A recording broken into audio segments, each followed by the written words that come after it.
começando o 179º episódio do Área de Trabalho da Gigahertz, patrocinado nessa semana pela ExpressVPN.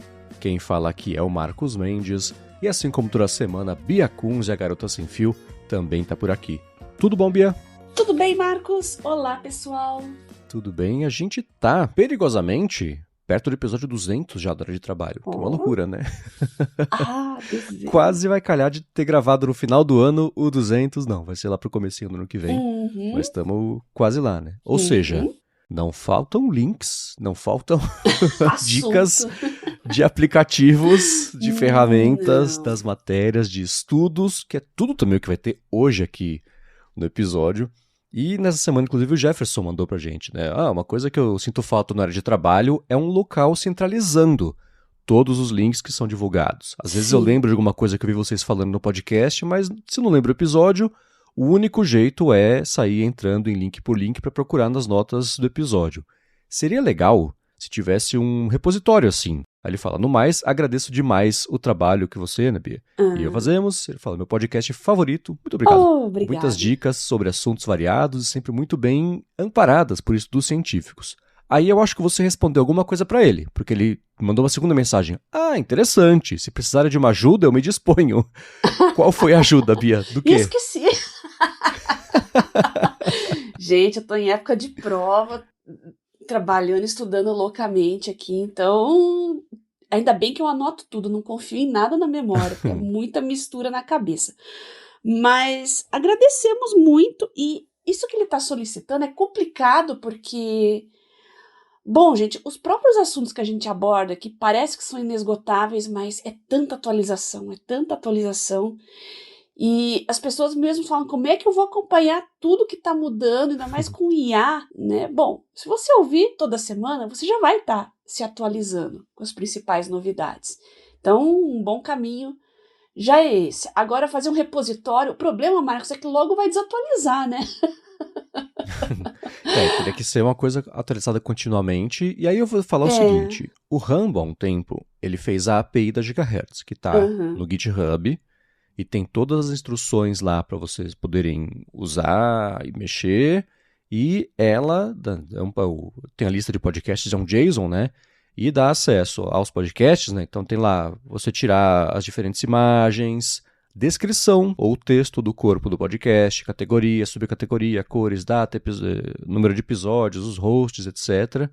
E aí tem também, né, um outro pedaço da API que dá acesso a um array de links adicionais que são relacionados ao podcast, então tem o título, o URL do link.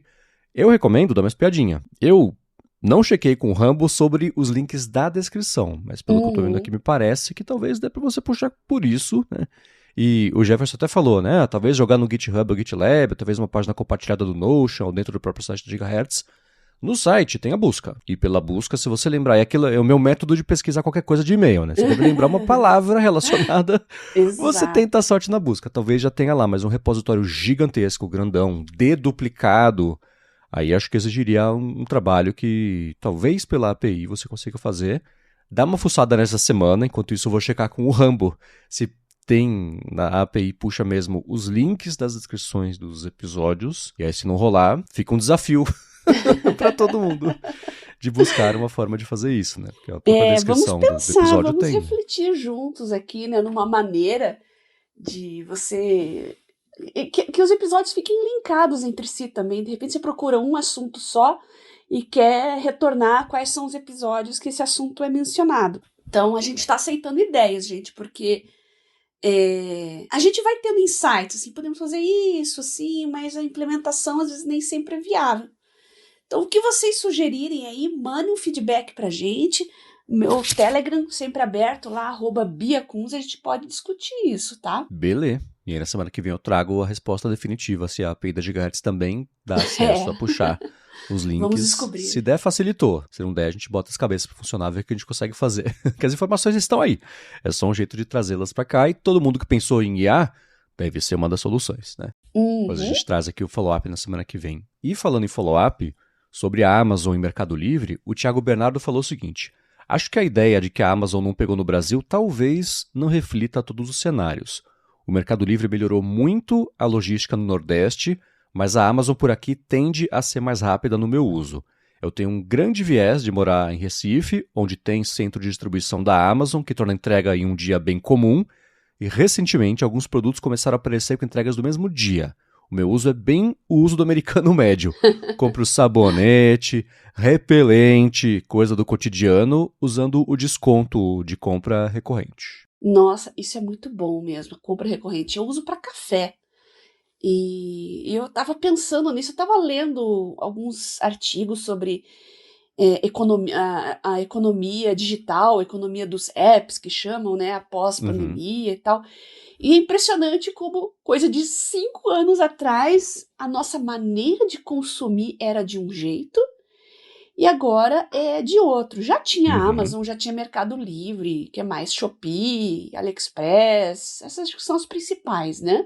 Sim. E mudou completamente. Eu vou muito menos em supermercado e quando eu vou eu compro menos coisas, porque tem itens que eu mando entregar aqui com compra recorrente e acabou, eu não me incomodo, porque café, como eu citei, né, eu sou muito chata com marca e tipo da torra, intensidade, eu tomo sempre os mesmos, e eu acredito que isso vale para muita coisa, né, sabão em pó, que você tem uma marca preferida, um estilo favorito, então é muito frustrante, se tornou pelo menos frustrante para mim, por exemplo, chegar num mercado e não ter aquele sabão que eu gosto, que eu uso sempre, ou então o café que eu sempre compro, ou qualquer outro item, vira uma loteria, fala, poxa, não tem o café, mesmo sendo um mercado que você sempre vai.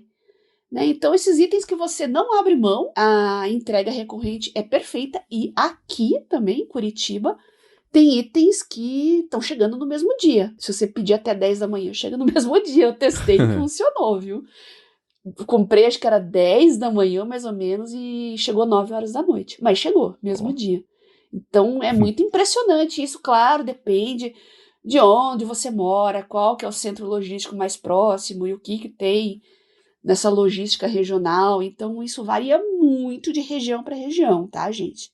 Mas é pra gente refletir, né, Marco? Seus modos de consumir coisas mudou também? Olha, é curioso que por motivos diferentes, a gente chegou num mesmo assunto que a gente falou recentemente no ADT, que é sobre essas preferências. O Rambo, a compra da semana no mercado é pela internet e vai, chega lá na casa dele e beleza, né? E eu tenho resistência a isso. Minha compra de mercado ela é 99% legume, verdura, coisa fresca. Isso sim. Né? Isso eu vou pessoalmente também. Isso não, eu boto lá 3, 4 cebolas e chega.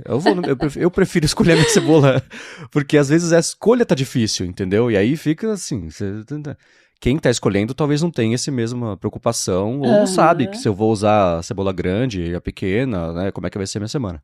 Dá pra dar instrução? Dá. Mas ainda assim depende de minha interpretação e da pressa e nem todo mundo fazer, né?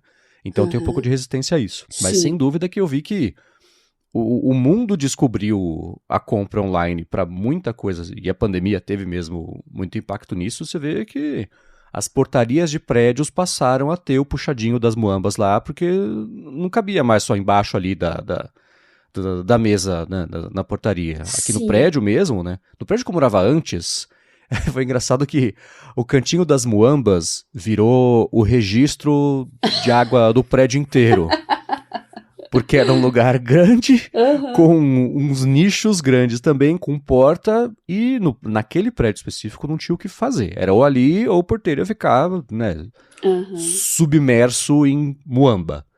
Aqui no prédio que eu moro agora, eles tinham não é uma vaga de um apartamento, mas na garagem tinha um espaço ali que era uma vaga não utilizada e fizeram mesmo, né? Botaram parede, fizeram porta e ali agora é onde ficam as bombas todas, porque antes não dava, também era só um cubículo que chegava coisa o dia inteiro.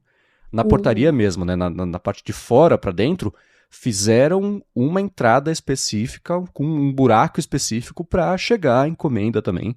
Então o mundo, e aqui no condomínio são 2 prédios com 4 apartamentos por andar, com 20 andares, então é muita família recebendo compra o dia inteiro, né? Então precisou fazer isso. Engraçado que as opções existiam no pré-pandemia. As pessoas compravam menos. Tinha um pouco de preconceito, eu acabei de falar do meu de comprar no mercado, né? A pessoa se viu sem escolha, comprou, chegou, falou, opa, tá, compra outra coisa. Chegou, legal. Aí virou mesmo a regra, né? A pandemia tem total impacto nisso. Então, e muita gente se pergunta, né? Isso não vai acabar com os pequenos comerciantes, porque fica tudo centralizado nesses varejistas gigantes e sistemas de entrega sofisticados? Depende. O meu açougue continua sendo o meu açougue de bairro e eles se adaptaram, souberam se adaptar. Tem o jeito do corte, eles já te conhecem, né? Bom de açougue de bairro e coisas de bairro é isso, né? Já te conhece, te chama pelo nome, já sabe o que você gosta. Então, você só tudo pelo WhatsApp. O corte eu gosto assim, assado, desse jeito, qual carne. Já embala, já vem embalado nas porções do jeito que você quer, manda entregar. Então, é questão de se adaptar mesmo. Então, para muita coisa, como o Marcos falou, né, coisa fresca, eu ainda vou pessoalmente buscar.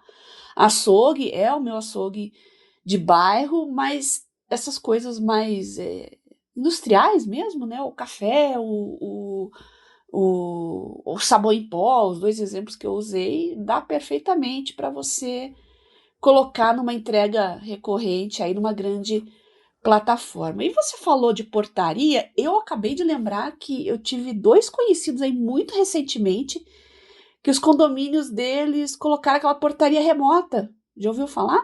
Sim, já. Que é uma empresa que fica centralizada e tal. O objetivo é diminuir os custos de condomínio, né? E os 2 casos se arrependeram amargamente disso por causa do sistema de encomendas.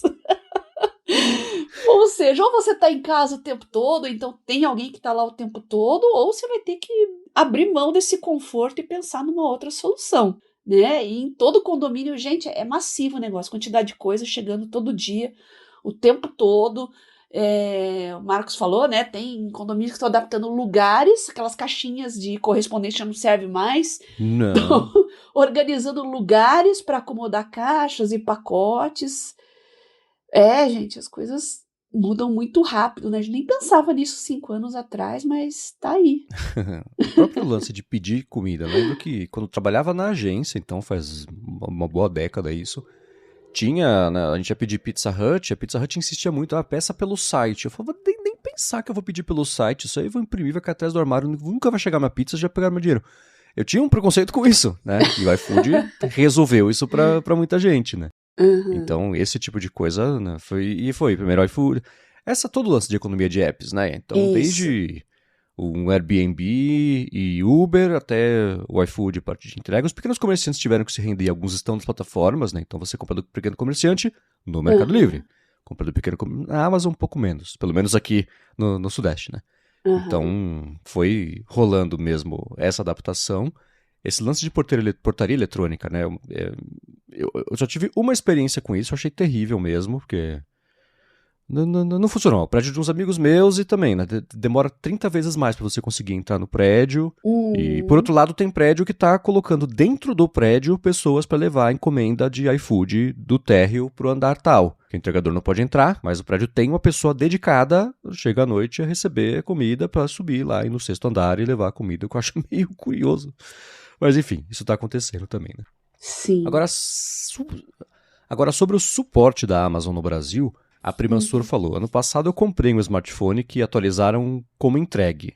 Reclamei com o suporte que entrou em contato comigo e me mandaram outro. Dias depois, recebi os 2 smartphones, o que tinha comprado e o que foi mandado depois. Eu solicitei a devolução, já que era um item caro, e devolvi o primeiro. E claro que eu abri a caixa antes, conferi se tinha todos os 2 telefones mesmo dentro da caixa do fabricante e estava tudo certo. O que de marcar como recebido, isso também já aconteceu aqui, por exemplo, o entregar no prédio errado. Isso acontece muito aqui. Os prédios aqui em volta são meio parecidos. E aí, de novo, né? A pessoa às vezes tá com pressa, depende ali de uma atenção. Às vezes, a caixa desse prédio vai pro prédio do lado, né?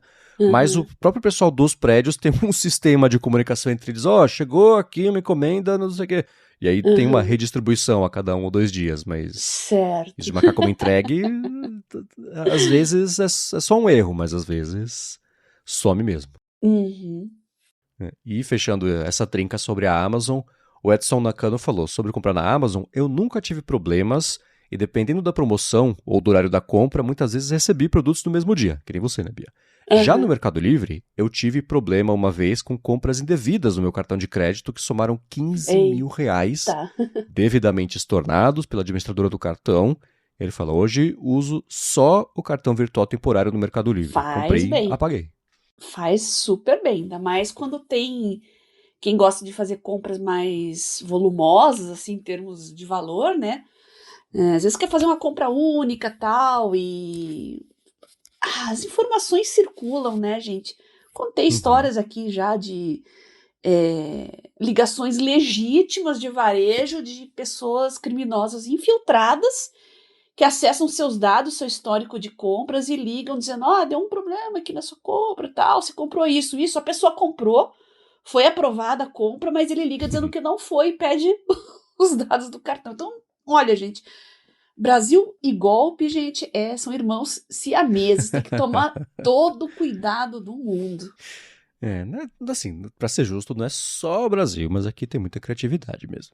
Sem dúvida alguma. Não é só o Brasil, mas aqui é sistemático, né? Teve em Singapura, essa semana saiu a notícia, né? Que a polícia de lá, junto com o governo, falou, Apple e Google, resolvam, tá? Porque a gente aqui no país tem um sistema de SMS que para ter lá o gov.singapura tem que passar por um registro específico, mas no iMessage, no Google Message, não tem isso. Então os golpes estão todos chegando por aí, a mensagem chega no mesmo app que é do SMS, a pessoa vai achar que é o SMS, vai clicar, vai cair lá, vai tomar um golpe. Então resolvam, tá?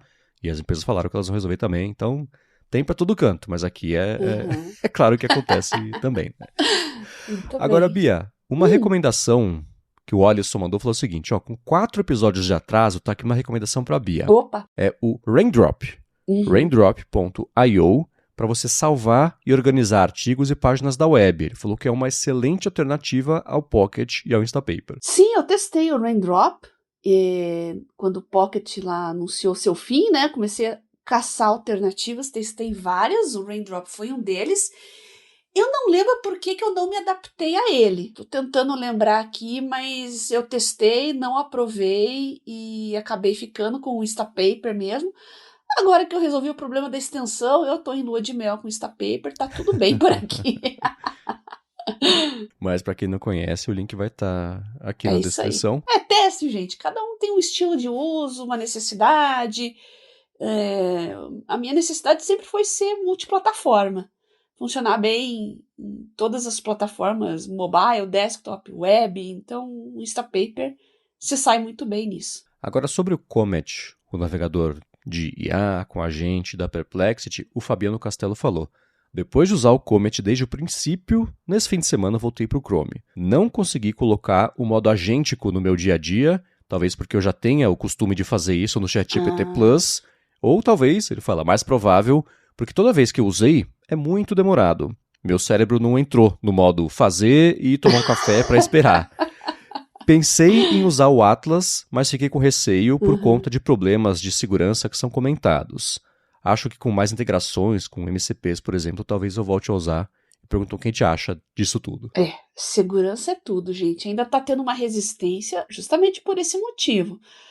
Se você já tem o teu método, funciona bem, no caso aí o seu GPT Plus já suporta aí as suas necessidades, tem que manter o time que está ganhando, né? Concordo contigo, Fabiano.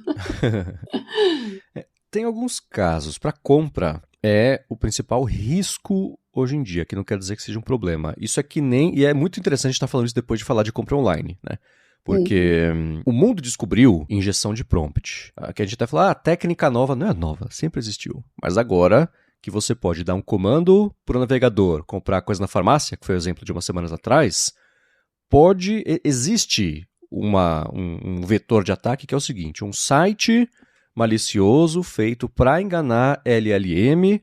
Na hora que você dá um prompt para ele, pro LLM, ele entra no site, o site dá um prompt malicioso, aí você compra 15 mil reais de Herbalife porque você tomou um golpe, né? Essa é a teoria. Eu não vi ainda casos... Sim, se procurar, deve achar um ou outro, mas não é uma coisa tão alastrada assim, as pessoas levarem golpes LLM-icos, agênticos, mesmo porque tem pouca pessoa usando o navegador. Eu sei, tá? Mas eu acho que o que ele quis dizer sobre problemas de segurança é isso. Se não for isso, Fabiano, me manda link, coisa assim, pra eu saber o que tá rolando, tá? Eu tenho usado mais o agente do próprio aplicativo do ChatGPT para fazer pesquisas agênticas do que o Atlas. O Atlas não entrou para mim, mas a minha resistência foi ao Chrome. Como o Fabiano já usa o Chrome, ele é mais familiar, está mais próximo, né?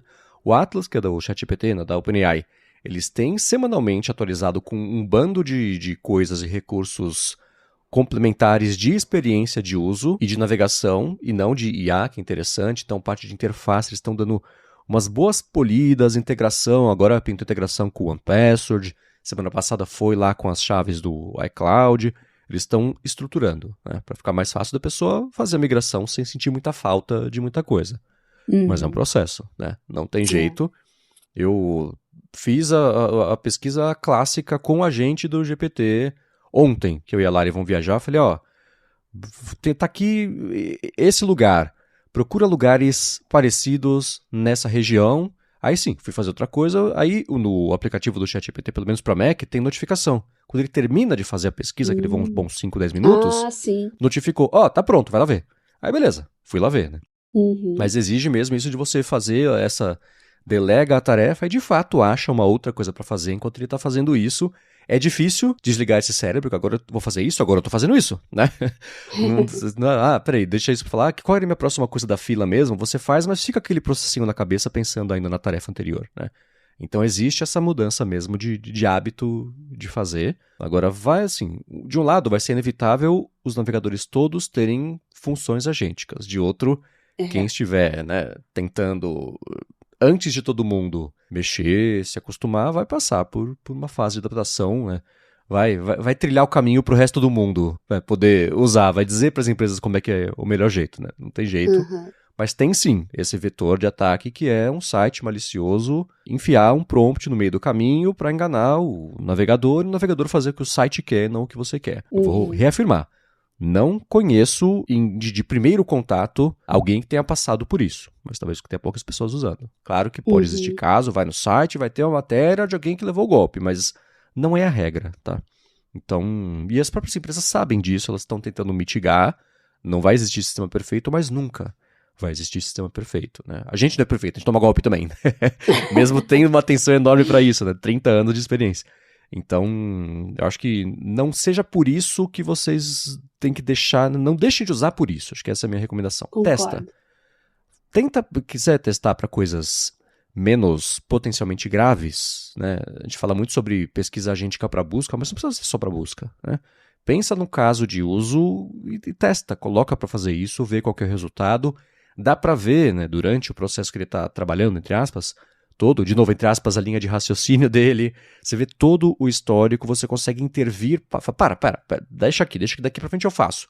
Dá pra fazer isso, não é uma coisa 100% fechada até o final do processo, então existem questões de experiência aí que tem um certo controle. Você vê o que ele tá fazendo, não é uma caixa preta que ele vai e volta, né? Se você quiser acompanhar, dá pra fazer, mas sim, o que o Fabiano falou é verdade, é muito lento.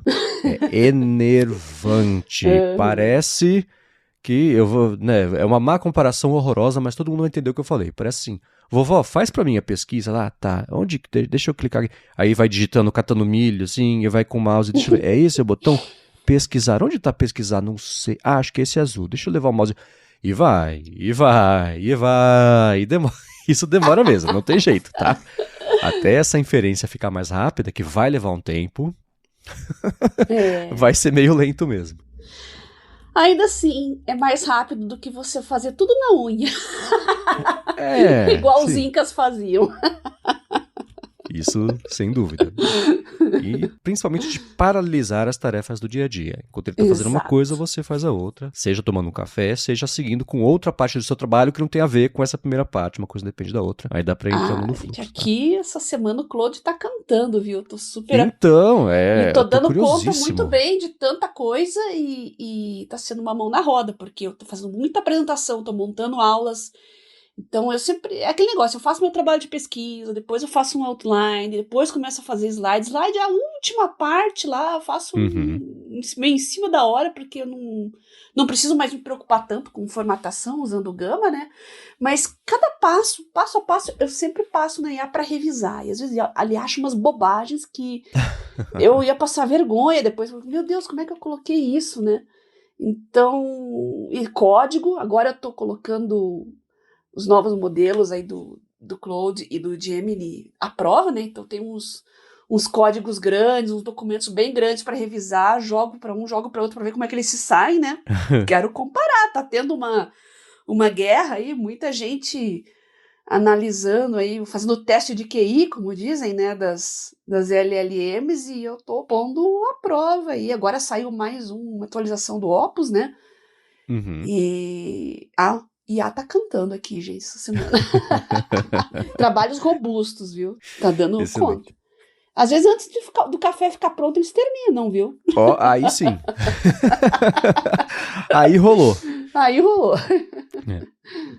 E mais ou menos nessa seara, inclusive, sobre o Notebook LM, o Juliano mandou, né, que uma atualização que apareceu na ferramenta, se você não usa o Notebook LM ainda, procure, dá uma espiadinha, testa, usa, porque é muito poderoso, a gente sempre fala sobre isso aqui. Ele mandou, né, agora dá para transformar suas fontes num guia detalhado para leitura ou então num conjunto de slides prontos para apresentação, isso muito em cima do que a Bia comentou agora, né, que é totalmente personalizável, você pode adaptar para qualquer público, nível, estilo também. Isso está acontecendo aos pouquinhos para quem é usuário Pro e para quem tem a conta gratuita também vai pintar aí nas próximas semanas. E eles estão acelerando essa, não adaptação, mas a evolução do Notebook LM para virar esse canivete suíço com esteroides sobre pesquisa e também sobre como você vai dar saída disso.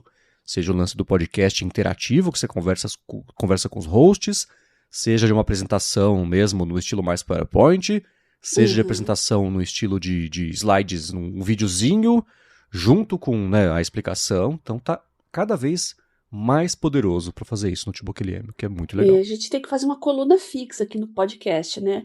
This Week on Notebook LM. Não, realmente tá fantástico. E eu agora, entrando em férias, eu tenho uns assuntos aqui que eu quero estudar de forma autodidata. Tô criando aqui uns prompts e uns agentes para transformar o Claude num tutor. O Gemini também vou adaptar aqui. E por causa de uma disciplina que eu quero fazer muito, estava conversando com o professor Adolfo sobre isso, né?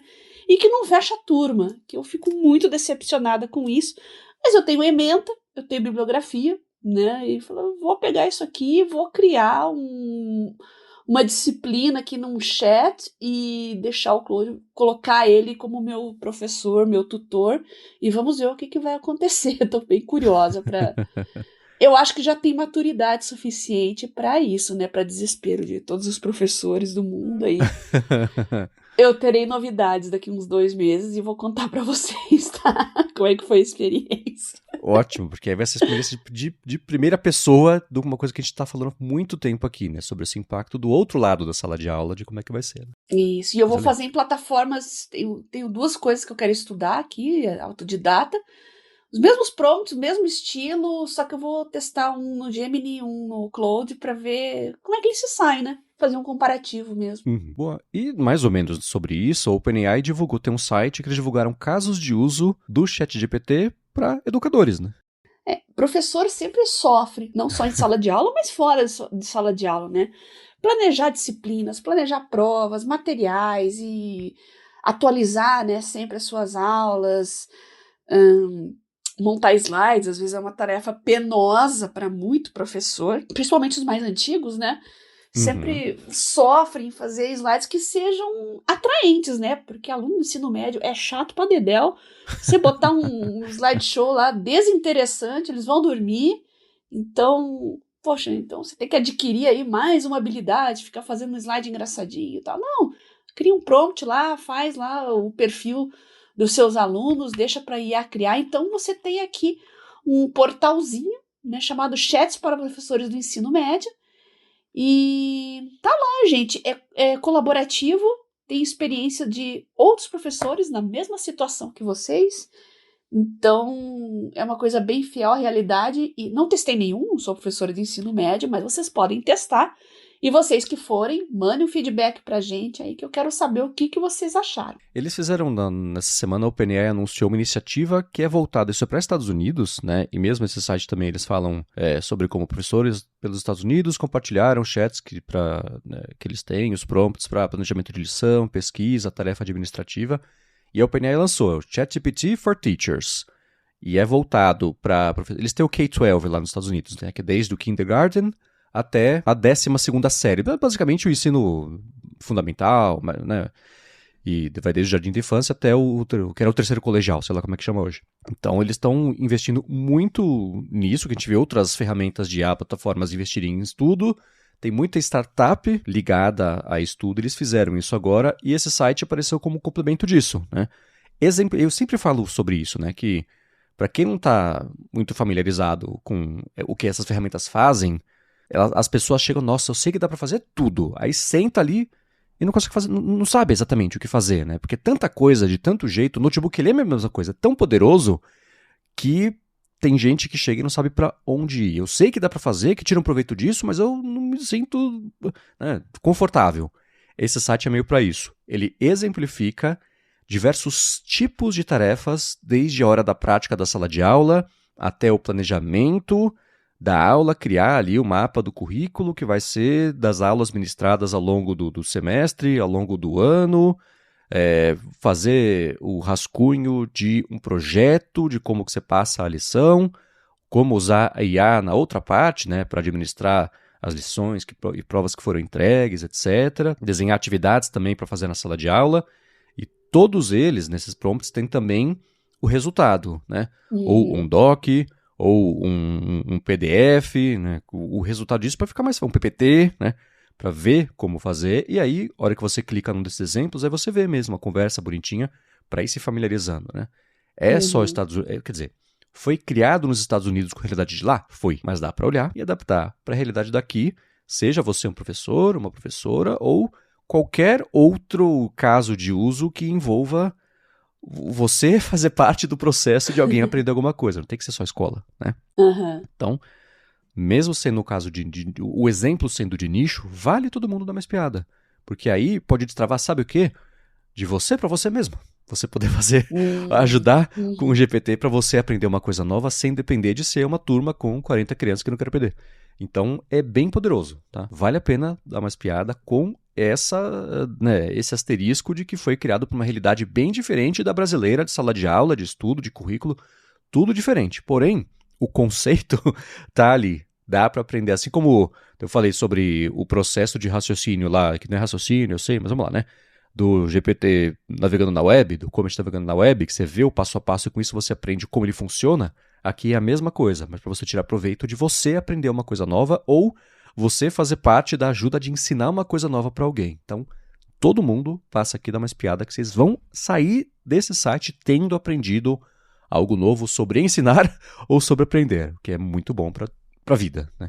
Perfeito. E nessa semana a gente viu os reflexos do lançamento da semana passada que a gente comentou, do Gemini 3 ter roubado a cena total. O Google valorizou horrores e seguiu valorizando depois disso. E a gente viu, né, outros reflexos do mercado dessa aceitação gigantesca do Gemini. A gente falou sobre a teoria dele, o que ele tinha melhorado. Eu não sei se você teve tempo, Bia, de mexer mais a fundo nele, se a vida tá tão corrida que você tá mantendo a sua vida mesmo no Claude, que é o que tá rolando, e outra hora você vê, como é que foi?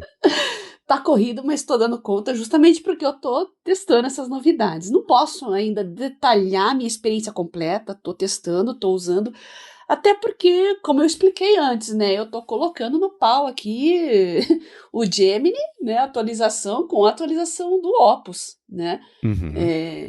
Terei novidades já a partir da semana que vem, mas estou rodando. Eu percebi que está mais rápido, apesar de serem modelos mais robustos. Tenho a impressão que realmente estão mais rápidos. E realmente, gente, o resultado é assustador. Às vezes você se sente, eu fazendo algumas tarefas aqui, eu sinto que eu estou fazendo alguma coisa errada, porque sobra tempo. E muita gente tem um certo preconceito. Mas quando você começa a usar, né, as pessoas acham que você está delegando tudo para IA. E não é bem assim, né? Eu faço revisão, estruturação de slide, mas o meu tempo está sendo mais bem aproveitado com a parte criativa, com a informação em si, com o processamento dos dados e como eu vou apresentá-los de forma didática. Então, é assim que eu quero passar o tempo que eu dedico montando uma apresentação, não ficando alinhando parágrafo, trocando layout, ajeitando fonte, essa imagem aqui, ficar consertando coisas. Não, eu deixo tudo pronto. Eu não gosto muito ainda de excesso de imagens geradas por IA. O Gama tem uma tendência a botar em tudo e geralmente eu tiro, pego meus próprios gráficos. Às vezes eu faço separadamente os meus gráficos mesmo, coloco, mas é muito personalizável, né? Você quer uma apresentação mais profissional, mais clean, enfim, tudo isso direto no prompt eu consigo ajeitar e é fantástico. Eu percebo que eu estou perdendo menos tempo e o tempo está sendo mais bem aproveitado. Parece que eu aprendo mais e eu retenho mais aquela informação. Isso que vale, né? Porque você tem o tempo para você planejar, pesquisar, depois trabalhar num outline e só depois fazer os slides. O teu tempo está indo na parte criativa. Criativa, conceitual, didática e não com os meandros.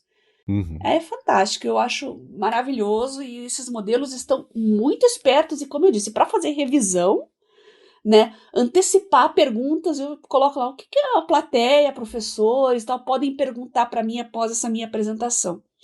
E eu sempre discuto, slide por slide, eu vou falar isso, então a IA sabe o que eu vou abordar. Aí, na hora de elaborar as perguntas, aqui você falou por cima só esse assunto aqui. Eu acho que você devia aprofundar um pouco mais, porque provavelmente o professor vai perguntar mais a respeito. Opa, então eu vou ajeitando, né? E as perguntas finais, assim, de público e tal, ele já traz uma lista para mim, olha, vai perguntar isso. Aí eu já corro atrás para saber responder mais adequadamente. E tá acertando, viu? O que eu precisei até agora Teve uma apresentação que o professor não perguntou nada. Eu até achei engraçado. Assim, não quer perguntar nada? Não. Mas não. Eu achei que eu tinha ido muito mal, mas não. Ela gostou bastante. Depois falou, nossa, você deu uma aula. Até eu falei, poxa, que bom, né? Ufa. Então a LLM é meu tutor e ao mesmo tempo é a minha plateia. Olha que fantástico. Você consegue prever o que vai acontecer durante a sua apresentação. É sensacional. E a revisão, né? Slides, tudo, quando eu passar um pente fino, assim, o que você achou dos meus slides? Eu vou mandar até para você aqui no Telegram, mas para você ver. O Claude é rigoroso, hein? Ele dá nota e tudo. Na última ele deu 6,5 e eu consegui aumentar para 9,5. Melhor com as melhorias. E eu mando no prompt, eu falo, seja rigoroso, seja chato. Isso é uma coisa que eu tenho aprendido a fazer também, né? De pedir rigor em revisão, em coisa assim. Então, é a mesma coisa, né? Uma ferramenta assistiva para melhorar a qualidade do resultado final. É assim, putz, tá aqui o que eu escrevi. Tem alguma coisa importante que eu esqueci? Tem algum ponto óbvio que eu devia ter pensado e não pensei? Exatamente. Então isso ajuda muito. Ele, não, eu falei assim, seja rigoroso. Tá, já que você pediu, aí vai, né? Isso costumava ser pior. Essa gentileza exagerada dele, uma coisa meio pluribus, né? Quem tá vendo a série sabe. Mas que agora dá pra, né, ele falar o que ele precisa com menos insistência, né? Então, mas eu entendo essa tem que saber tirar. questão do preconceito, Marcos. Circulou no Twitter, lá no X, né? Até eu passei para frente, porque eu achei muito engraçado. O professor pediu um trabalho escolar sobre o que era? Guerra do Paraguai? Uma coisa assim, uma coisa de história. E todos os alunos entregaram do mesmo jeito, a mesma formatação, o mesmo estilo, claro, ChatGPT, né?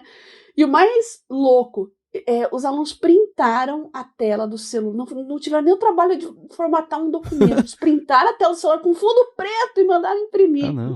Gastaram rios de tinta de impressora, né? Se eu fosse professora, só de raiva eu ia exigir pelo menos 50 páginas do trabalho. Eles não iam ter trabalho de pesquisar, mas eu ia fazer todo mundo ir à falência. Só de vingança. Gente, colocar o fundo preto, não tem o trabalho nem de... É um desleixo, né? Então eu entendo por que tem tanto professor com ódio mortal de IA. Realmente, isso é o fim da picada.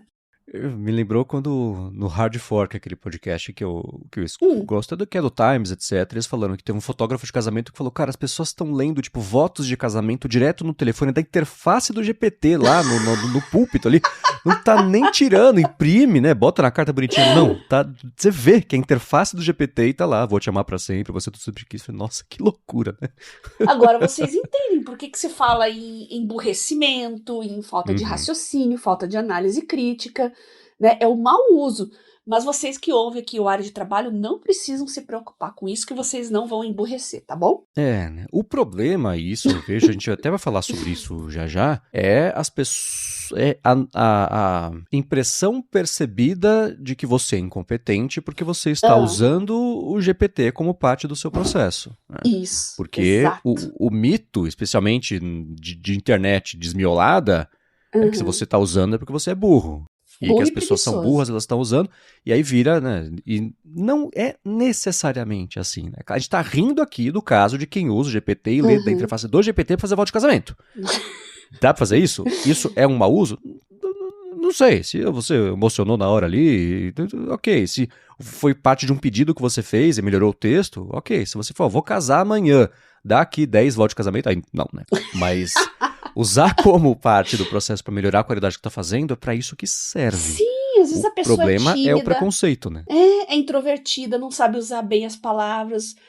Faz uma tutoria, não pedir um negócio pronto, até porque é um desrespeito com o seu parceiro, né? A pessoa que você tá fazendo os votos ali, você tá, na verdade, desrespeitando ela, né? Ensaia, veja se tá legal, peça a opinião ali da LLM, ensaie para você combater o nervosismo, a ansiedade, essas coisas e pronto, né? Isso então, você pode crescer em inteligência, adquirir soft skills, né? Pode ajudar, sim, uma entrevista, como se portar numa entrevista, às vezes você vai fazer uma prova oral, às vezes é em outro idioma. Crie lá um chat bem elaborado, capricha nos prompts e use isso para você se aperfeiçoar. Você vai adquirir novas habilidades. E outra coisa também, basicamente estudar as respostas. Né? Você pediu uma coisa, ele te deu, você copiou e colou, você não aprendeu nada. Né? Vê o que é a resposta, dá uma espiada. A resposta que ele gerou, o que foi acrescentado? Por quê? Como que ele mexeu no texto? Como que ele trocou uma frase que você escreveu por outra? Tá melhor? Não tá? Às vezes não. Às vezes você volta com a sua. Mas é isso que te ajuda a entender e de melhorar, mesmo que de uma forma autodidata, assistida, a qualidade do que você faz. Né? Então, acho que é bem por aí. Né? Mas, junto do Gemini, que saiu... E a gente vai deixar aqui na descrição uma matéria bem interessante do Wall Street Journal, né? Falando como é que o Google conseguiu pular toda a concorrência até uma hora quando eles falam assim, a gente rodou o Gemini 3 do benchmark falando, a gente errou alguma coisa, volta a ver que a gente errou, porque o salto foi tão grande que era ridículo essa melhora assim, e de fato era verdade, né? Vai ter aqui na descrição. Mas nessa semana, quem chamou a atenção foi a Anthropic, com o queridinho da Bia, o Claude, porque saiu o Claude Opus, que é o modelo mais parrudão que eles têm, o 4.5, e trouxe um recurso bem interessante, que é essencialmente uma janela de contexto infinita, a memória infinita da conversa. Por quê? Porque todo modelo tem ali um limite de tokens que ele consegue segurar de uma vez só e lembrar durante a conversa. Passou desse limite, que é um limite cada vez maior, né? Ele esquece o que teve lá pro começo da conversa para passar a integrar coisas novas da conversa. Tipo uma janela que vai deslizando do contexto que ele consegue lembrar. O que a Anthropic fez? Quando começa a bater no limite, ela pega a conversa, vai resumindo para ficar sempre dentro do limite o contexto inteiro. Exato, né? Vai zipando basicamente ali. Você perde alguma coisa se você resumir? Claro que sim. Mas você não zera a memória, então é uma ideia interessante. E eu tô curiosíssimo para saber da Bia, né? Como você mora essencialmente dentro do Claude, se você já usou o 4.0, saiu ontem, né? Terça-feira que a gente tá gravando, então talvez não tenha dado tempo, mas e aí? Já comecei, já tô fazendo um teste aqui, mas ainda é muito preliminar, tá, gente? Acho que semana que vem eu vou poder atualizar vocês melhor.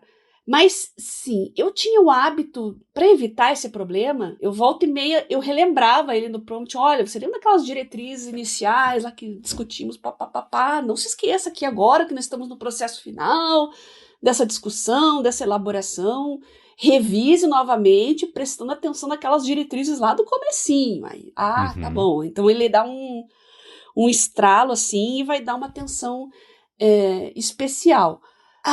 O pouquíssimo que eu estou usando até agora do 4.5, são chats novos, e é bom lembrar que também isso esgota rapidamente os seus tokens ali, o limite vem rapidinho, né? Você não fica um tempo sem usar. Ele consome mais recursos, o seu tempo de uso fica mais limitado. Mas parece que ele realmente tá mais rápido e ele tá mais contextualizado. Tá? Eu tô criando testes aqui, vou fazer provas essa semana, eu peguei aqui meus resumos e joguei lá, e ele tá mais esperto nesse sentido. Não elaborei muito o prompt, não. É bom lembrar que o Claude, se você faz em chats diferentes tarefas muito parecidas, ele aprende o seu estilo para aquele assunto. Então, você passa a não precisar tanto de prompts muito discursivos, assim, muito detalhados, né? Uhum. Então, eu preciso ver se isso é uma melhoria no geral do Claude ou se é específico do 4.5. E, como eu disse, eu trago para vocês nas próximas semanas, tá? Porque realmente comecei a usar ontem à noite. Tá muito cedo ainda.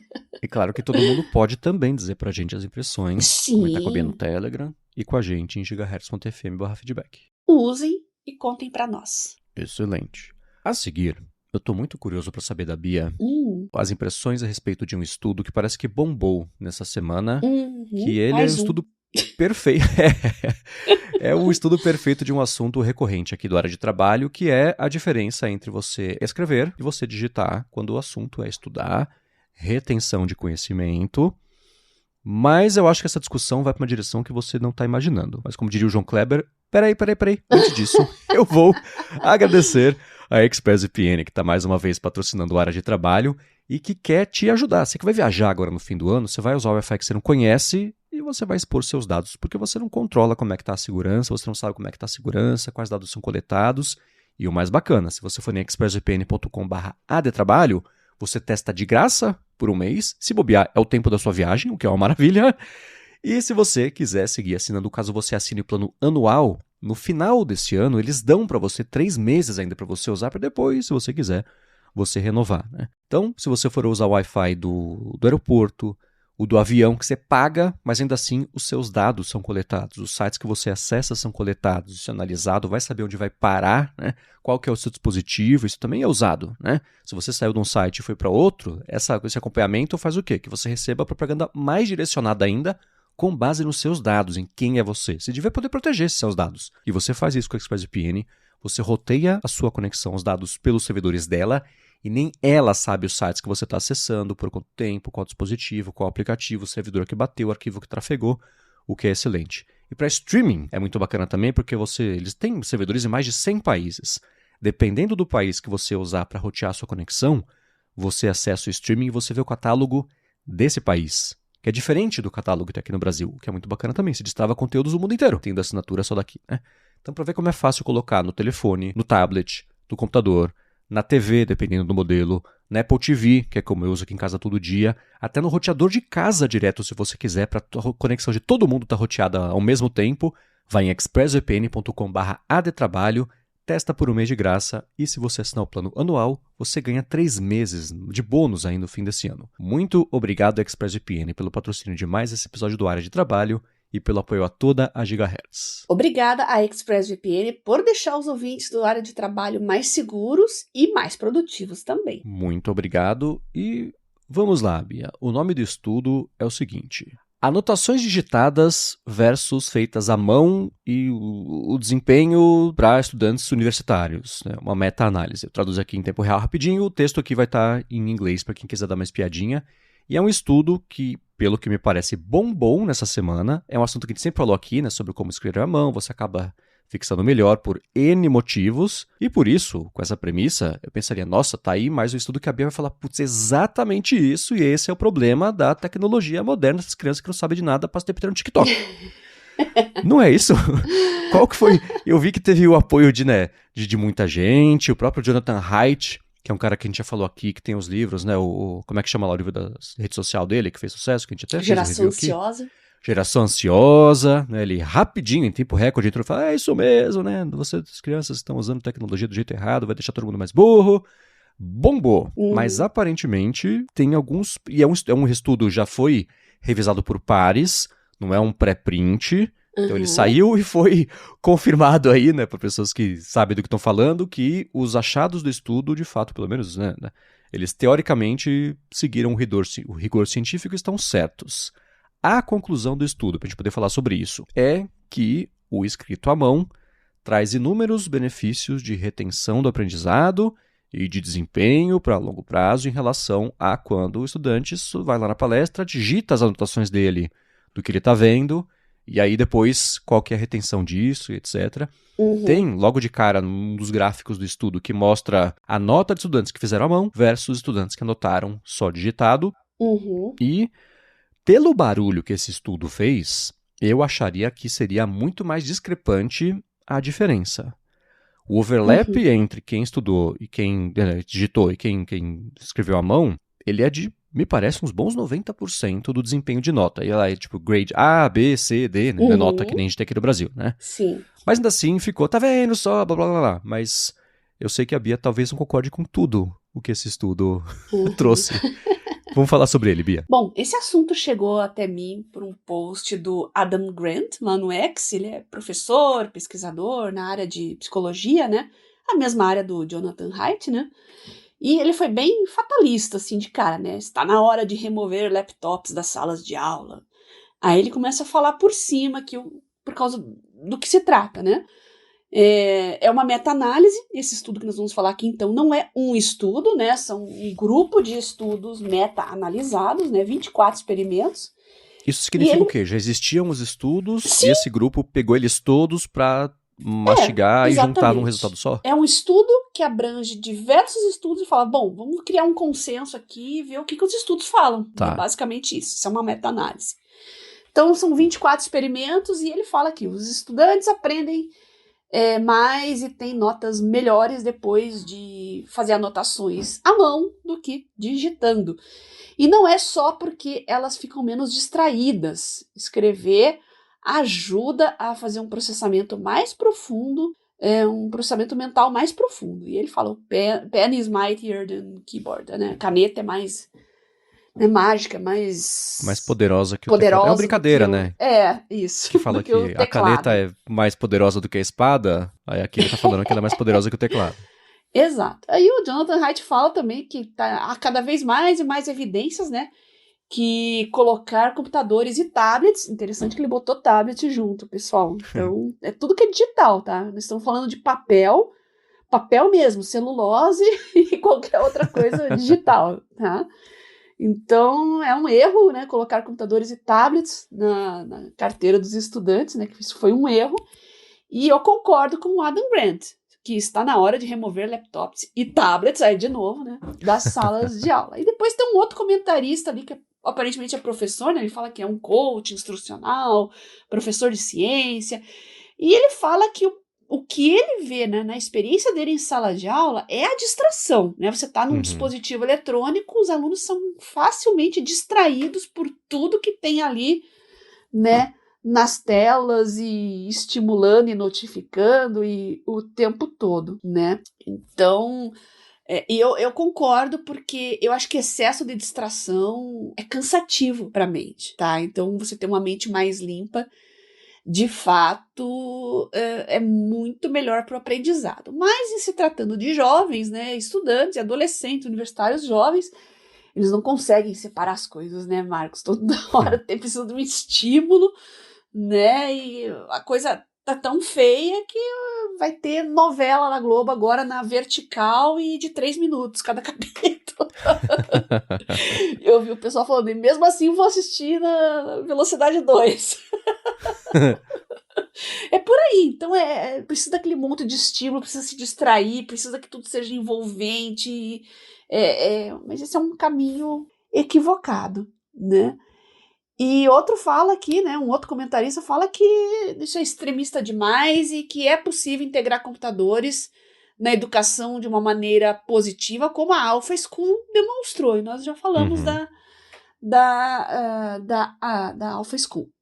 Aí mais um comentarista falou que, ao contrário das crenças populares, escrever à mão não é apenas uma habilidade motora, né? É como escrever um idioma, uma língua, né? A escrita à mão faz você ter uma percepção melhor das letras.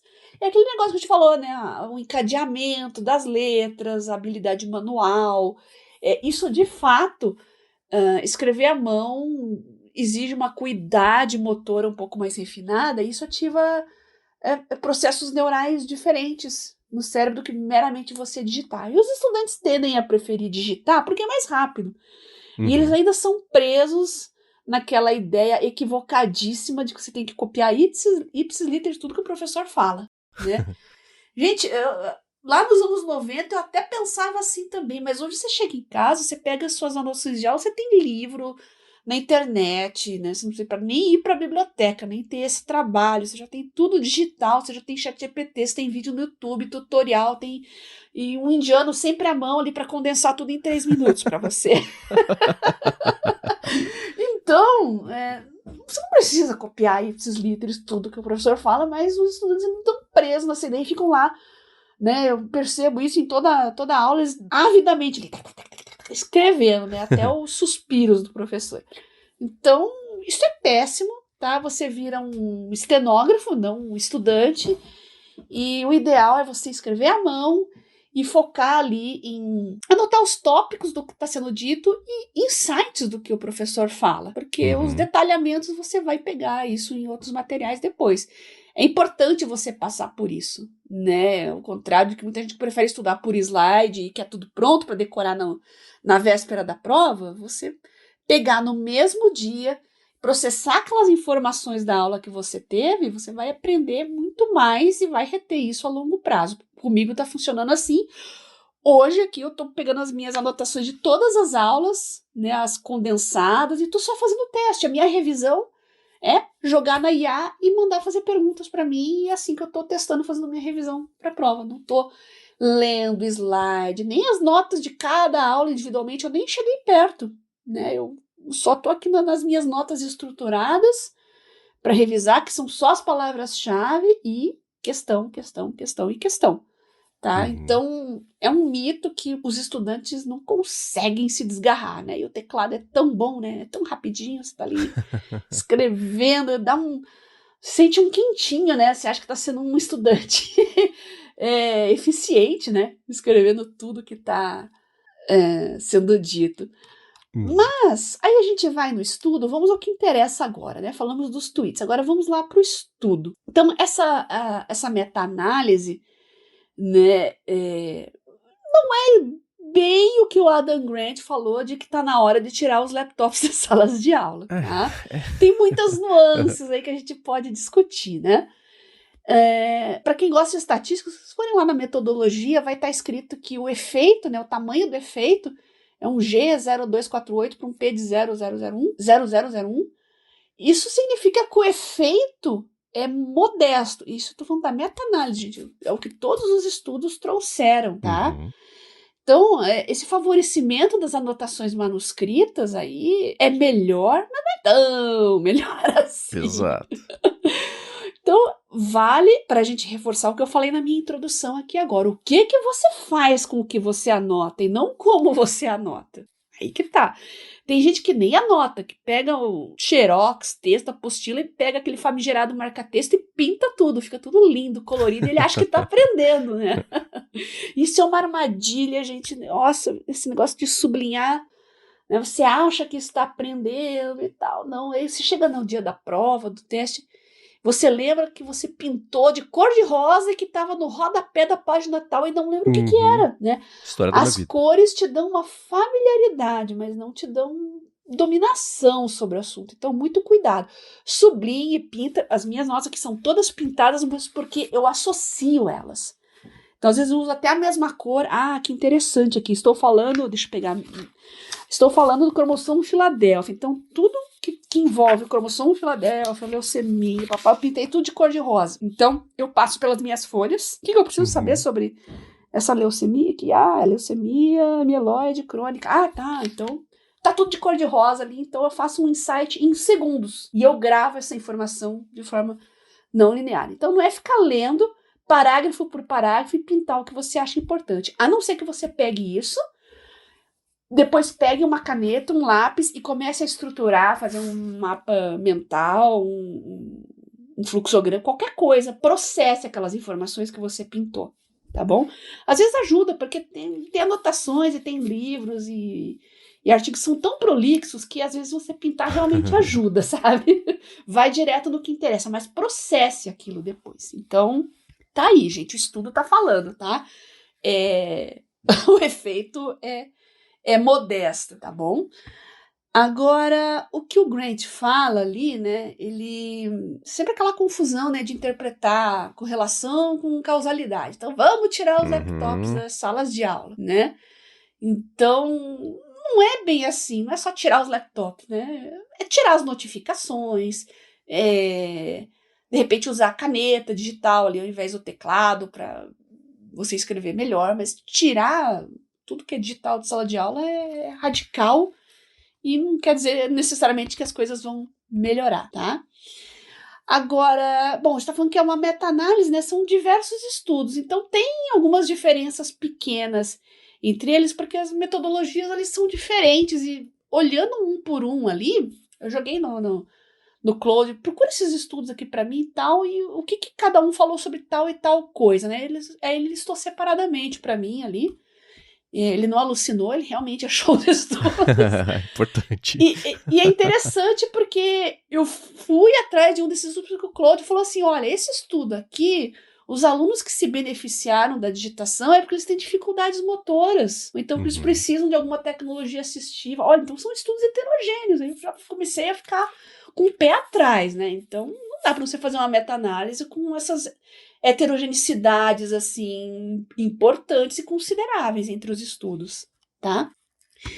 Então, e esses 24 estudos aí podem ter vieses também, né? Por que aqueles que escolhem à mão, né? Se tem laptop, às vezes eu tenho um laptop aqui, mas eu não quero. Eu quero escrever à mão. Por quê? Será que ele tem TDAH? Será que ele sabe que vai se distrair? Então ele já tá mentalmente preparado ali para pegar o papel e caneta para não se distrair. Então, de repente, ele vai focar mais no que ele tá fazendo. Diferente do cara que tá lá só sendo um estenógrafo, né? Então, de repente, né, a pessoa é mais conscienciosa sobre suas limitações, suas qualidades, e ela tá escolhendo, por livre e espontânea vontade, um papel ao invés de laptop. Ela tem um laptop, mas ela não quer usar. Então, é o meu caso.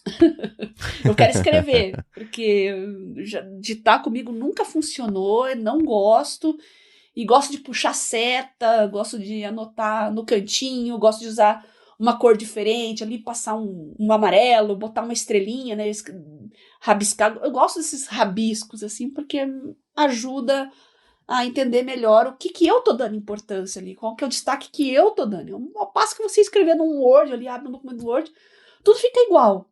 Você não consegue escrever maior, menor, dar uma cor diferente, dar um destaque, puxar uma seta, enfim, é complicado. Então, eu acho que o Grant deveria ter falado nisso, mas ele vaticinou ali que tem que tirar o laptop de todo mundo, né? Então é uma associação perigosa, mas viraliza, né? Tanto que chegou até mim. Funciona, ele teve engajamento. Exato. E é curioso porque esse estudo ele é de 2024, então ele foi publicado em julho do ano passado. Isso. E aceitaram ele. Ele foi aceitaram em junho e ele foi publicado mesmo em julho. E desses 24 estudos, né, as datas deles variam. O estudo mais antigo é de 1996 e o mais moderno é de 2023. A maioria está entre 2010, 2020. Pensa, e o meu problema é um pouco isso, sabe? Em 96, eu acho que as escolas e a metodologia de ensino não estava tão preparada assim para lidar com laptops na sala de aula, muito menos com tablets, né? E não quero dizer... E o meu ponto é o seguinte, você falou, né, sobre como eles têm metodologia diferente. Eu suponho que quem fez o estudo tenha levado isso em conta. Essas pessoas não nasceram ontem, devem trabalhar com isso há muito tempo e sabem que esse é uma questão que tem que ser nivelada, normalizada, sei lá, para você poder ter resultados consistentes de estudos feitos com tanta diferença de tempo, diferença de metodologia e as outras diferenças que, afinal, cada estudo tem uma premissa, né? Mas eu tive um pouco de preocupação com isso, assim, né? Se você tá pegando estudo de 96 pra falar a respeito de uma coisa que certamente... A gente falou no começo do episódio, né? Entrega assim, delivery hoje em dia tá mais refinado porque na pandemia todo mundo aprendeu a pedir, as empresas aprenderam a entregar, né? Então tem umas mudanças estruturais aí. A gente falou da Alpha School, né? Que você falou que é um dos tweets em resposta a isso. A Alpha School, ela virou, que nem falar que você usa o GPT, então você é incompetente, né? A Alpha School virou um pouco do exemplo do que, sim... esse bando de criança que vai nascer, vai crescer, esses pais afetados aí que acham que tudo é paz e amor, que a metodologia de ensino tem que essas crianças fazer o que elas quiserem. Não é isso. O meme virou isso, mas a escola não é isso, né? Então acho que tem algumas adaptações aí. Remover da sala de aula aquilo que preguiça de quem acha que a solução para tudo é proibir as coisas, né? Ao invés de... A nuance é zero, né? É uma burrice enorme isso. Estou eu reduzindo a nuance da nuance, né? Mas deu pra entender o que eu quero dizer, né? Então, meu problema é um pouco isso, né? E teve coisas que a gente já falou aqui sobre... E você, né, Bia? Já falou sobre como reter informação. Sim, vai acontecer mais se você escrever ali, caneta. Você tocou sobre Tem isso que aqui. escrever, gente. Não adianta. Pega papel, caneta, tablet, um remark, qualquer coisa, mas escreva, tá? Não fique só lendo, pintando... estudando por slide, né? Ficar folheando slides atrás de slide, ou então pegando outra maneira que aluno brasileiro gosta de estudar é caderninho dele de 10 matérias e a véspera da prova ele começa a folhear as anotações que ele fez, ele acha que está estudando, né? A gente pode desenvolver mais esse assunto, gente, nos próximos episódios, se vocês quiserem, tá? Mas continuando aqui o assunto, né? Falamos do Adam Grant, aí o Jonathan Haidt, ele basicamente endossou tudo o que ele falou e ele traz a perspectiva dele, claro, o livro dele, Geração Ansiosa, que a premissa dele é falar que a infância dos tempos modernos tem tela em tudo quanto é lugar, as crianças vivem menos o mundo real, brincam menos, ficam mais entretidas com telas e jogo e esse tipo de distração de plataformas digitais. Tá? A premissa dele é que na época dele era melhor. Eu tive um problema enorme com isso. Pois é. Muita coisa realmente era melhor, outras eram piores. Então não é assim, né? Não é 880, né? Exato. Aí ele endossa o que o Adam Grant fala, né? E meio que essas evidências modestas ele já vaticinou igual ali, né? Que tem que realmente... tela é ruim. Pronto, acabou. Então, aí o outro professor ali, esse professor de ciências que a gente falou, ele traz uma visão um pouco diferente, né? Aí é a visão dele de sala de aula, é o cara que tá ali ralando, né? E ele fala das telas, né, que mostram... O aluno não tá fazendo anotação ali, tem uma notificação, tem uma distração, tem um WhatsApp, tem um joguinho, tem sei lá, qualquer coisa distraindo a atenção dele ali. E realmente, os professores não sabem.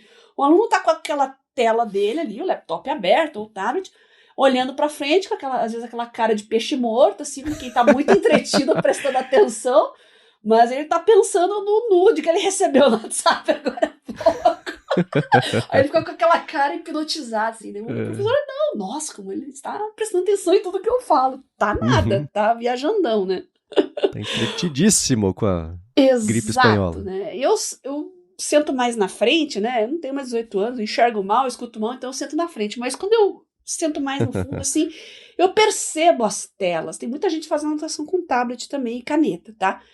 Mas sempre aparece uma tela de Instagram ali, um TikTok, né? Aquele dedinho rolando. Aí você vê o que eles realmente estão fazendo. Aquele story com som que tá alto, que a pessoa não se tocou que abrir isso. Não, mas 90% das vezes é Instagram com texto, assim, com feed, não é story, ou então WhatsApp. E até o WhatsApp você identifica quilômetros, né? Os diálogos ali. Ou seja, é uma ansiedade, porque ele tá ali assistindo a aula e tá com medo de que tá perdendo alguma conversa, né? Isso é péssimo, é horrível, mas pro professor que tá na frente da sala de aula ali, todo mundo com seus dispositivos, parece que tá todo mundo muito concentrado no que ele tá falando. Silêncio. Exato. Então, esse é o comentário que esse professor fala e que é bem mais realista. Então, será que nesses estudos aí que comparam recursos digitais com analógicos, Será que não é a maneira do professor gerir as aulas dele que não está interferindo nos resultados ruins que estão sendo obtidos? Eu uso muito recurso digital e não estou tendo resultados ruins, não. E aí? E como eu falei, eu não tenho mais 18 anos, não tenho mais a mesma energia, a mesma memória que eles, né? Então, é de se pensar, tá? O que mais? Deixa eu ver minhas anotações. O Alpha School nós já comentamos, acho que nem precisa repetir, né? E esse professor aí, ele fala que a integração, o modelo da Alpha School é positivo também, né? Mas a gente não sabe... É complicado, porque o modelo da Alpha School a gente discutiu o que é IA, né? Eu não sei aonde que entra papel, caneta e... Nós estamos falando só de tomar notas, né? Especificamente, anotações de aula. IA, eu acho que é outra coisa. Aí mistura alhos com bugalhos. Não sei se você acha isso também, Marcos.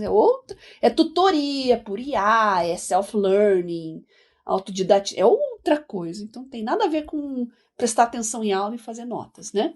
Não, mesmo, porque o mundo tá aprendendo ainda a mexer e a usar, né? Não dá pra você condenar ou endossar o negócio que apareceu ontem, né? Não tem jeito. Exatamente. Adaptação do currículo, adaptação da didática faz parte da evolução do processo de você ensinar e de você aprender, né? Não dá pra você... Eu tenho certeza que se a gente medir o desempenho de ensino da época de Platão, com como era cobrado o conhecimento versus como ele é hoje em dia, você fala, nossa, é muito pior hoje em dia. Mas sim. É mais abrangente do que isso, né? Então você medir do jeito antigo uma coisa nova, é claro que vai dar diferença, que vai ser pior, porque você tá, o quê? Afinado para medir como é que era antes. Se mudou, você tem que levar isso em conta para você medir do jeito certo, ou então adaptar o que você está ensinando para levar em conta o que aconteceu nos últimos 200 anos, que não necessariamente estavam previstos, que nem isso que a gente falou, né? Você analisar se os alunos estão aprendendo bem ou mal usando tablets com o estudo de 96. É claro que não vai dar. Então eu tenho um pouco de receio em relação a isso, né? Mas uma coisa que eu queria saber de você, Bia, é como que você certamente escreve e digita na sala de aula, né? Cada tarefa tem a sua ferramenta mais indicada. Quando que é uma coisa, quando que é outra? Porque a gente fala aqui como se fosse 100% uma coisa que exclui a outra, e não necessariamente, para variar, é assim, né? Então, quando que você decide que vale a pena digitar? Quando você decide que o melhor, nesse momento aqui, é escrever à mão, à tinta? A minha filosofia é, tudo que tem que entrar na minha cabeça eu escrevo à mão, tudo que tem que sair da minha cabeça eu digito. Tá. Não sei se faz sentido. Ou seja, eu tô aprendendo, eu tô assimilando, eu tô entendendo alguma coisa, aprendendo alguma coisa, eu sempre vou usar caneta, tá? Aí depois eu começo a montar meus resumos estruturados, ou então eu começo a escrever de forma discursiva algum tema, algum tópico, os outlines das minhas apresentações. Às vezes eu escrevo 3 parágrafos assim, o que eu quero falar? Eu quero falar isso. E vou jogando assim o que tá na minha cabeça, né? É mais rápido, porque o pensamento é mais rápido que a mão. Sim. Então faz todo o sentido do mundo aquilo que está saindo da sua cabeça e indo para os seus dedos irem para um teclado e não para uma caneta. Então minha filosofia é essa, tá? Então tem trabalhos para digitar, coisas que eu quero escrever de cabeça mesmo, meus resumos, anotações, então eu tenho anotado, às vezes até imprimo, né? Porque algumas provas tem consulta, tem material que você tem que levar, e é proibido levar o laptop, tá? Então, a coitada aqui tem que gastar dinheiro com xerox, com impressão colorida, é um saco. Mas fazer o quê, né? Coisas da vida. Então, nesses casos, assim, eu tento fazer tudo de memória, assim, de uma maneira que faça sentido da minha cabeça, e aí os dedos realmente precisam de mais velocidade, funciona super bem. Acho que vocês podiam aplicar isso para vocês também. O que tem que entrar na cabeça, você escreve. O que você tem que tirar da sua cabeça, você digita. Então, diante de toda essa discussão e esse estudo, os meus 3 centavos aqui, não são 2, são 3, porque eu fiz 3 anotações aqui. Tá, problema não é o laptop, tá? O problema é a sala de aula, o ambiente, os recursos e até a forma do professor gerir a sala dele, a forma dele ministrar a aula dele. Então, é mais propósito pedagógico do que tecnologia pura e simples, tá? Agora, não tem nenhuma magia na caneta, no papel, na sua Bic, no seu papel de celulose ali. Mas, sem dúvida, o digital ajuda muito de várias maneiras, inclusive escrever na mão. Aí entra o tablet e a caneta no tablet. Por exemplo, tem uns slides cheios de gráficos. E o professor fica mostrando os slides, explicando o que são os gráficos. Se você deixar para ver isso nas vésperas de uma prova, você não vai lembrar o que ele queria dizer, o que ele queria mostrar que é legal. Você vai olhar, você vai interpretar, mas por que ele colocou isso aqui mesmo? O que ele queria chamar a atenção? Então você tem ali o gráfico do slide, um PDF, e com a caneta você puxa a seta, pinta, marca e você analisa junto com o professor e você escreve ali do lado o que você conclui, o que é realmente importante. Às vezes bota uma estrelinha, puxa uma setinha, já é o suficiente para lá no futuro, quando você for revisar, o que eu preciso saber desse gráfico é isso aqui. Então, o digital ganha, sim, do papel e da caneta analógicas em muitas situações, tá? Eu não vou nem falar de TI, né, gente? O pessoal de TI, você tá... não faz nem sentido discutir isso, então não vou entrar nesse mérito, tá?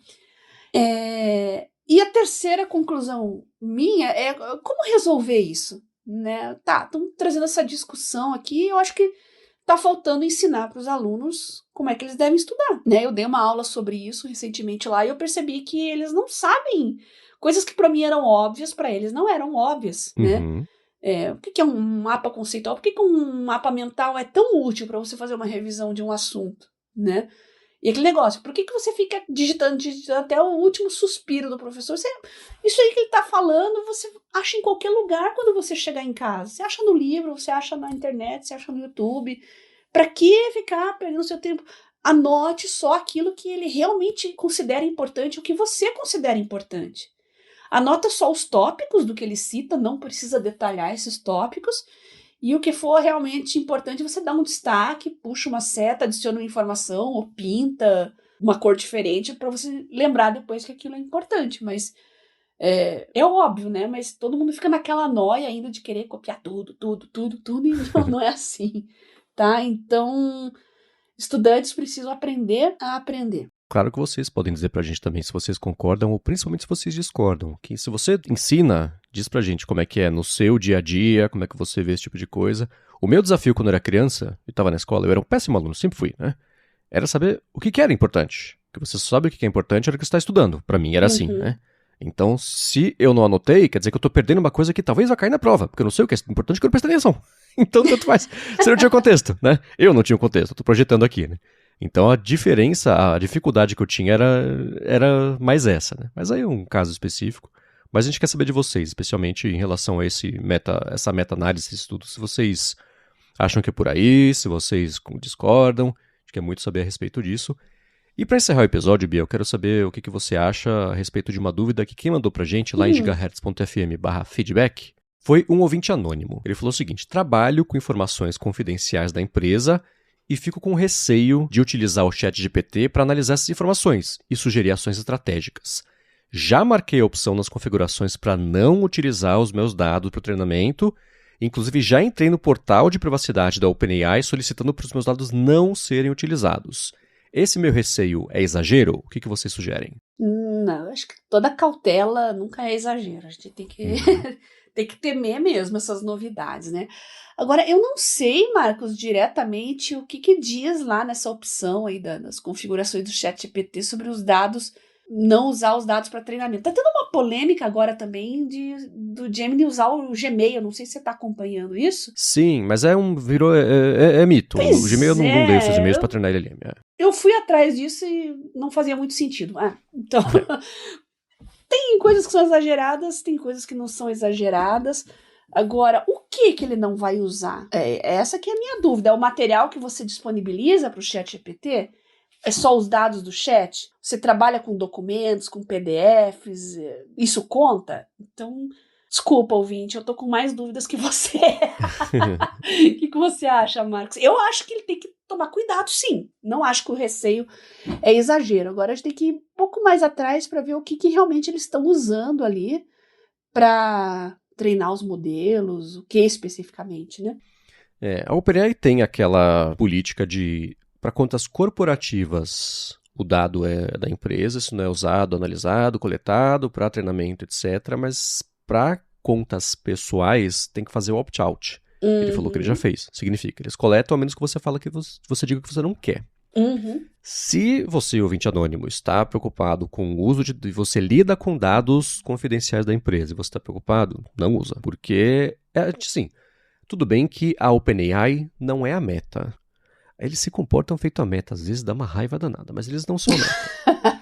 A Meta, ela é mestre em falar assim, puxa, gente, sabe o que é? Tem o botão que vocês falaram que vocês não queriam, mas a gente fez uma mudança aqui, aí você descobre que eles acabaram coletando o dado mesmo assim, usou mesmo assim, por uma tecnicalidade legal que no processo da criança que... sempre acontece esse tipo de coisa, tá? Então, a minha impressão é que isso vai acabar acontecendo com o OpenAI também. Com base em quê? Nada. Em observação histórica de empresas de tecnologia que estão querendo crescer rápido ao longo da história da humanidade. Vai acabar acontecendo. Pode acontecer, sim, do dado sigiloso e parar no treinamento, alguém do outro lado do mundo está usando um assunto parecido e cuspir lá a informação da sua empresa. Isso pode acontecer, sem dúvida alguma. Uma solução alternativa que você pode tentar fazer e usar é um modelo local. Existem... Aí vem outro problema. A maioria dos grandes modelos locais são chineses. E aí depende do quanto você confia. Mas o que é o modelo local? Você baixa ele você tem que ter uma máquina legal, com bastante memória RAM, com GPU bacana. E existem programas, tem, por exemplo, o Ollama. Nada a ver com o Llama da Meta. É Ollama. É tudo junto. Tem o LM Studio também. O LM Studio eu não sei se é só para Mac, mas eu acho que não. Essas ferramentas são todas, tem para Windows, tem para Linux, tem para Mac. Você baixa esse programa, aí você baixa um modelo, vai no Hugging Face. O Hugging Face tem infinitos modelos abertos. Os chineses, o Qwen é o principal aberto grande. Tem o DeepSeek, né, que fez muito barulho no comecinho desse ano.